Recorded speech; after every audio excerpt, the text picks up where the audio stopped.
Praise Lord, my name is Karnakar. I am studying second class. I am telling 91 Psalms. మహోన్నత జాహ్న నివసించువాడే చౌసటి నేను విషమించువాడు. ఆనే నాకు ఆశ్రయము, నా కోట, నేను నమ్ముకున్న నా దేవుడని నేను నా గూర్చి చెప్పుచున్నాను. వేడికాల నుండి ఆయన నిన్ను విడిపించును, నాశనకరమైన తెగులు రాకుండా నిన్ను రక్షించును.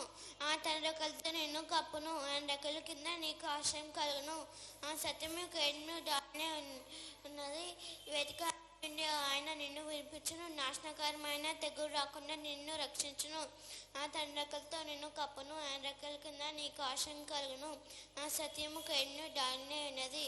రాత్రికైనను భయంకరను చెట్లో సంచి తలకైనాను మన పాచారంకైనా నీవు భయపడుకుందువు. నీ పక్కన 1000 మంది పడినాను, నీ గురి పక్కన 10,000 మంది కూలినాను, అపాయం నీ వద్దకు రాదు. నీవు కొనరాచుచునంగా పతిహీనులకు ప్రతిఫలం కలుగును. యెహోవా నీవే నా ఆశ్రయమని నీవు మహోన్నతుడైన దేవుడు నీవు నివాసస్థలంగా చేసుకుని ఉన్నావు. నీకు అపాయం ఏమీ రాదు, ఏ తెగులును నీ గ్రామం సమీపించదు. నీ మార్గములన్నిటిలో నిన్ను కాపాడటకు ఆయన నిన్ను గూర్చి తన దూతలను ఆజ్ఞాపించును. నీ పాదములకు రాయి తగలకుండా వారు నిన్ను తమ చేతుల మీద ఎత్తి పట్టుకుందురు. నీ సింహము నాగపం తొక్కదవు, కొదసింహం భుజనాన్ని తొక్కదవు.